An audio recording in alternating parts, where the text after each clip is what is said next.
Once upon a time there was a widow who lived with her two daughters. The elder daughter, Hilda, was the spitting image of her mother both in appearance and in character. People would often mistake them for each other. They were both equally spiteful and haughty. The younger daughter, Charlotte, took after her father. She was modest and well behaved, and on top of that, she was the most beautiful girl in the country. This drove her mother crazy, and she hated Charlotte as intensely as she loved Hilda. She made the girl work from morning until long into the evening, and would make her eat her meals alone in the kitchen. One of the many duties that Charlotte had to do was to fetch water twice a day from a spring which was half an hour's walk from their house. One day the poor girl was at the spring rinsing the water jug when suddenly an old lady came up to her and begged for some water to drink. "Of course, ma'am," Charlotte replied, and filled the jug with water from the cleanest part of the spring. Then the girl lifted the jug for the old woman to help her drink more easily. Charlotte didn't know that she was talking to a fairy who had taken the form of an old woman. When she had quenched her thirst, the fairy godmother spoke. "I have never seen a girl like you. You are both kind-hearted and polite, but also very beautiful. You deserve to be gifted for this. So from now on, every time you open your mouth to speak, a flower or a precious stone will fall out of your mouth." When she arrived home, her mother started scolding her for having taken so long bringing water.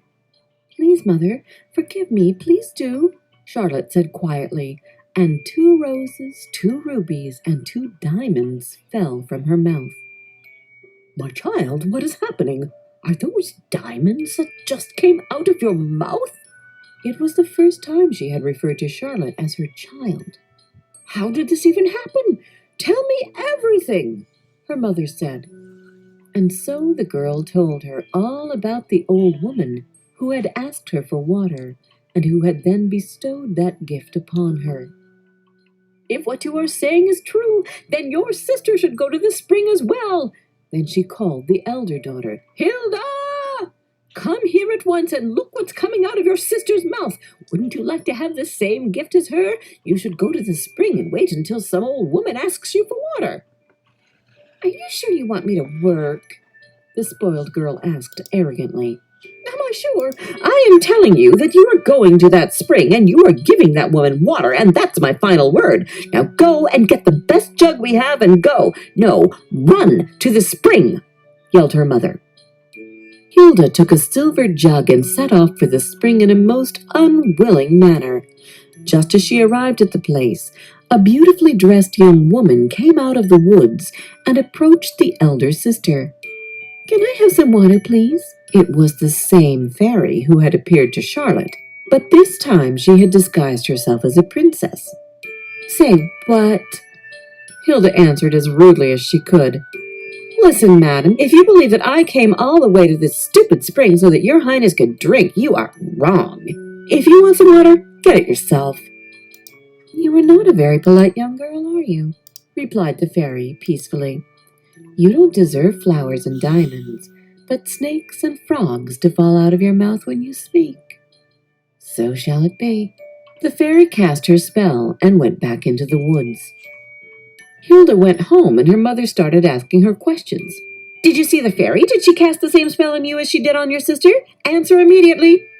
"No, she didn't," replied Hilda angrily, and 2 frogs and a snake fell out of her mouth. "What is that? This is your sister's fault. I will get her now, and she will get what she deserves." She ran to find Charlotte, but the girl escaped into the woods, where she sat and cried. Suddenly, Charlotte heard the noise of horses' hooves coming her way, and a moment later, the person making the noise appeared. It was the prince. He asked the girl what she was doing alone in the woods and why she was crying. "My mother chased me out of the house, so I hid here," Charlotte explained. As the girl was speaking, sapphires, emeralds, rubies, diamonds, and a few flowers fell out of her mouth. The prince fell in love with her gentle voice, lovely face, and beautiful looks. He was amazed by her gift, and so he proposed to her. She agreed to become a princess, and everyone lived happily ever after. Everyone besides the elder daughter, who turned out to be so impossible to live with that her own mother drove her out of the house, and she wandered in the woods, spreading snakes and frogs wherever she went. So you see, although it can be troublesome at times to be kind and polite, it can also bring you good when you least expect it. And it can be worth more than all the diamonds in the world.